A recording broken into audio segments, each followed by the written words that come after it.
को ये पता है कि इस वॉर ने ही एलियंस को पृथ्वी से कांटेक्ट करने से रोक रखा है। ऐसे अतरंगी टाइप के जीव क्रिएट हो रहे हैं जिसके बारे में आप सोच भी नहीं सकते।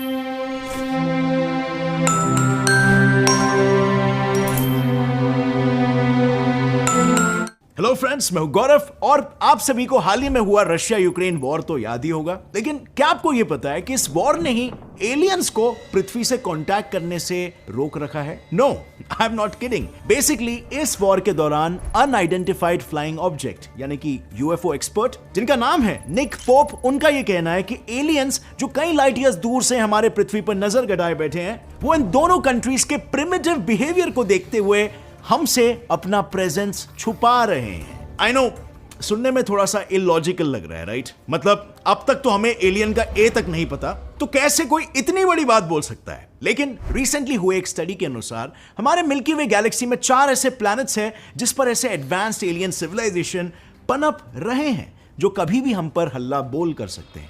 What if उन प्लैनेट्स में सिर्फ एलियन लाइफ ही नहीं बल्कि इंटेलिजेंट एलियन लाइफ मौजूद है जो कि हमारे सिविलाइजेशन पर जंग छेड़ देते हैं? क्या आज की तारीख में हम इन एडवांस सिविलाइजेशन के साथ मुकाबला करने के लिए रेडी भी है? क्या हमारे पास इतनी एडवांस टेक्नोलॉजी है जो हमें इनसे बचा सके? और हमारे दुनिया का प्रोटोकॉल क्या होगा? क्या गवर्नमेंट्स इधर के उधर हो जाएंगे? वो किस मेथड से इनसे मुकाबला करने की सोचेंगे? क्या ये सब प्रिपेयर्ड है भी कि नहीं? वेल, आज के इस वीडियो में हम बिल्कुल यही फाइंड आउट करेंगे। So let's get started. So friends, alien इस वर्ड के बारे में सुनते ही आई एम प्रीटी श्योर आप सभी के दिमाग में एक इमेज सा क्रिएट हुआ होगा। एक बहुत ही बड़ा सिर, कलरफुल बॉडी, किसी टेनिस बॉल जितनी बड़ी बड़ी आंखें और सर के ऊपर लगा हुआ कुछ ऐसा ही एंटेना, राइट? अब ऐसा होगा भी क्यों नहीं, क्योंकि बचपन से लेके अब तक हमें सारे मूवीज, टीवी शोज में एलियंस ऐसे ही दिखाई गए हैं। लेकिन लेट मी रिमाइंड यू, असल में पृथ्वी के बाहर पूरे ब्रह्मांड में एग्जिस्ट करने वाली कोई भी living thing is nothing but alien. और फिर चाहे वो हम जैसे इंसानों जितने बड़े जीव हो, या हम जैसे इंसानों जैसे दिखने वाले जीव हो, या फिर सूक्ष्म माइक्रो ऑर्गेनिज्म भी क्यों ना हो। और यह भी संभव है कि वो डीएनए और आरएनए बेस्ड ही ना हो, मतलब कि वो रेप्लिकेट तो कर रहे हैं, उनके बायोलॉजिकल स्ट्रक्चर का भी यही गोल है, रेप्लिकेशन करना, बट वो मॉलिक्यूल जो है वो डीएनए नहीं बल्कि कुछ और है। और एज अ रिजल्ट कुछ ऐसे अतरंगी टाइप के जीव क्रिएट हो रहे हैं जिसके बारे में आप सोच भी नहीं सकते। और इसीलिए जब भी कोई एस्ट्रोनॉट स्पेस विजिट करके वापस अर्थ पे आता है तो उसे 3 से 4 हफ्तों के लिए क्वारंटाइन किया जाता है, सो दैट अगर बाय चांस कोई भी माइक्रोस्कोपिक जीव उसके साथ अर्थ पर आ गया तो एक नया पैंडेमिक ना शुरू हो जाए। पर अगर लेट्स से कुछ एलियन ऑर्गेनिजम्स पृथ्वी के साथ ऐसा कुछ कर देते हैं, don't worry, we have a plan for that. Plan काफी सिंपल है लेकिन काफी ज्यादा रिस्क इन्वॉल्व है, and as the saying goes, take the risk और lose the chance of winning.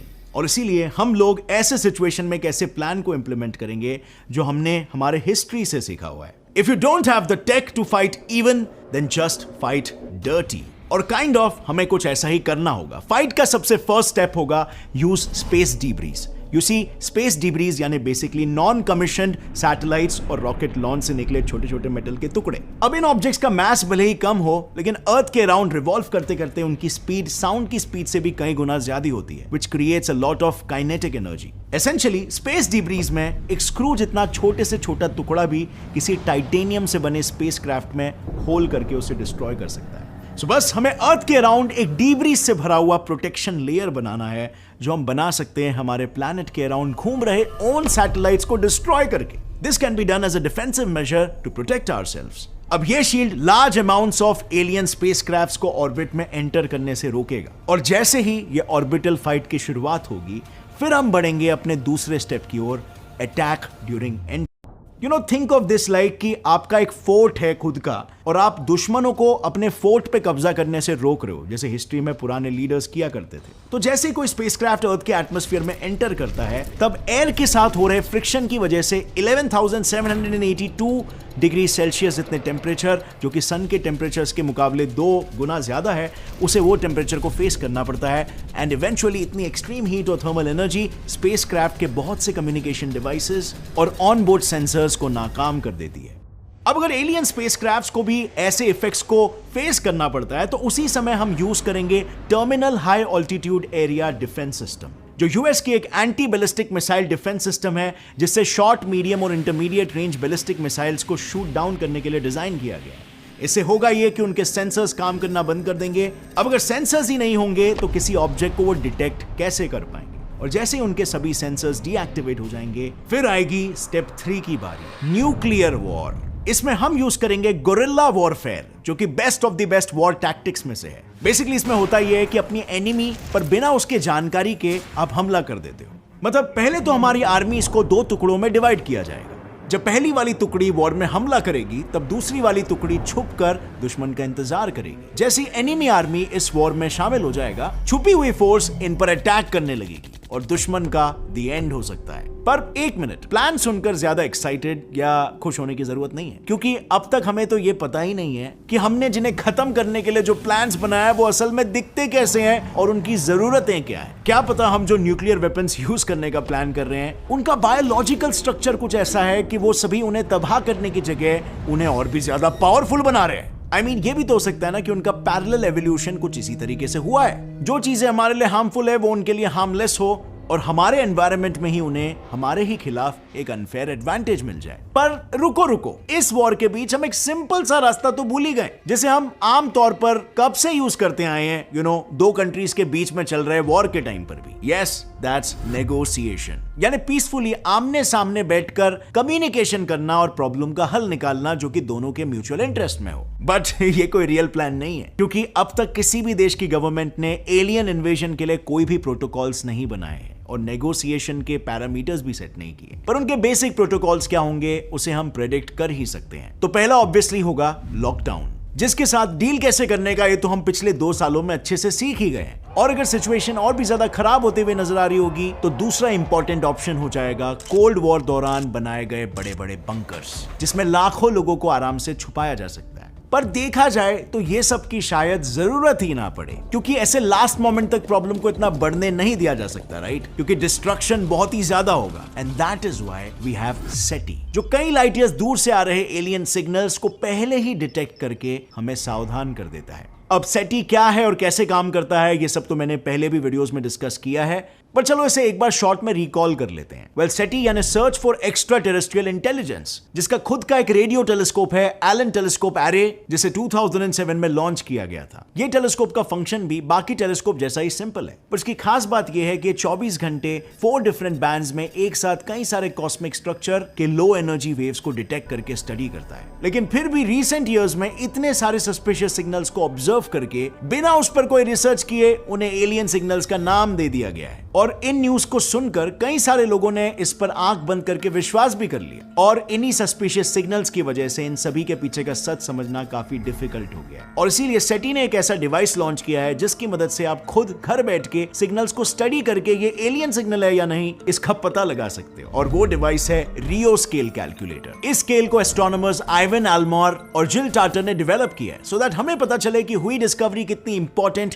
या फिर अर्थ शैटरिंग है। बेसिकली ये स्केल सिग्नल आउटर स्पेस से आया है या मैन मेड है, इसे मेजर करके निश्चित करता है। इस स्केल पर 0 to 10 तक के नंबर्स है। 0 यानी नो इंपॉर्टेंस और 10 मतलब एक्स्ट्रॉर्डिनरीली इंपॉर्टेंट। फॉर एग्जांपल, बीच में एक न्यूज वायरल हुई थी कि मार्स के सरफेस पर एक फेशियल स्ट्रक्चर दिखाई दिया था, और जैसे ही ये न्यूज बिना कोई स्टडी किए वायरल हो गई, सभी लोगों ने उस पर आंख बंद करके भरोसा कर दिया। पर जब इसे फर्स्ट स्टेज पर स्टडी किया गया तब उसका रियो स्केल सिर्फ 2 था, और फर्दर स्टडी के बाद वो 0 हो गया, क्योंकि रियलिटी में ऐसा कोई स्ट्रक्चर वहां था ही नहीं। वेल, ये तो ऐसी बात हो गई कि हम स्काई में क्लाउड्स देख रहे हैं और कंटिन्यूअसली उसे देखने के बाद हमें उसमें अलग अलग स्ट्रक्चर्स दिखाई दे रहे हैं, लेकिन रियलिटी में वो स्ट्रक्चर्स तो होते ही नहीं है। This is nothing but a visual illusion. Well, जैसे कि हम सभी जानते हैं, हमारी सेंसेस जो कुछ भी देखती या फील करती है वो सब हमारा ब्रेन इंटरप्रेट करता है, लेकिन कभी कभी उसके द्वारा किया हुआ इंटरप्रिटेशन गलत साबित होता है और हमें अजीब चीजें दिखाई देने लगती है या एक्सपीरियंस करने मिलती है। अब इन सारे इमेजेस को ही देख लो, इसमें ऐसा नहीं लग रहा कोई बैठा हुआ है, या फिर इसे देखो, इसमें तो पूरा इजिप्ट का पिरामिड ही दिख रहा है। ये सभी एग्जाम्पल्स है पेराइडोलिया के। इसमें इंसान किसी भी नॉन लिविंग ऑब्जेक्ट में एक पैटर्न ढूंढने की कोशिश करता है। लेकिन एक मिनट, यहां पर सोचने वाली बात यह है कि क्या सच में बाहरी स्पेस में मौजूद एलियंस हम पर हमला ही करेंगे? ऐसा भी तो हो सकता है ना कि वो हमसे कोई मुकाबला करने के बजाय दोस्ती का हाथ बढ़ाना चाहते हो। वी नेवर नो, बस हम ऐसा एज्यूम करके चल रहे हैं कि वो हमें हर्ट ही करेंगे। Why? Because इस पृथ्वी में हमारा स्ट्रक्चर डीएनए का इसी तरीके से इवॉल्व हुआ है कि हम हमेशा यही सोचते हैं कि किसी चीज को सरवाइव करने के लिए किसी और को डिस्ट्रॉय होना पड़ता है। और यही silent psychological quest for power and control को हम एलियन स्पीशीज से भी जोड़ रहे हैं। क्योंकि हमारे अर्थ में भी हमेशा ऐसा ही हुआ है। अब तक जितने भी मोर नॉलेजेबल या एडवांस सिविलाइजेशंस दूसरे वीक सिविलाइजेशंस को इन्वेड किए हैं, तो उन्होंने हमेशा उन्हें एनस्लेव करके उनके सिविलाइजेशन को लूट कर या डिस्ट्रॉय करके उनका खूब फायदा उठाया। क्रिस्टोफर कोलंबस का एग्जाम्पल ले लो। जब वो इंडिया की खोज में अटलांटिक ओशन को पार करने निकले थे, तब उन्हें इंडिया की बजाय अमेरिका मिल गया। तब कोलंबस ने वहां के नेटिव अमेरिकन को ही इंडियन समझ लिया और नोटिस किया कि वो नेटिव्स टेक्नोलॉजिकली इतने तो एडवांस थे कि किसी भी आउटसाइडर को वहां सेटल नहीं होने देते, और इसीलिए कोलंबस ने उन्हें पहले तो एनस्लेव करवाया और फिर बड़ी बेरहमी से उन सभी को मार दिया गया। लेकिन वक्त के साथ साथ इंसानों की सोच भी बदली। जैसे स्केर्सिटी से एबंडेंस आया, वैसे वैसे इंसान ज्यादा ऑल्ट्रुइस्टिक होने लगे। इनफैक्ट आज की तारीख में दुनिया में शायद ही कोई इंसान होगा जो जानबूझकर किसी और का बुरा चाहेगा। So that's genetically and as a result हम साइकोलॉजिकली ज्यादा ऑल्ट्रुइस्टिक होने लगे। But now what? अगर वो एलियन सिविलाइजेशंस हम जैसी सोच ना रखती हो, हो सकता है कि हम उन पर हमला करें उसके पहले वो हम पे हमला कर दे, तब क्या होगा?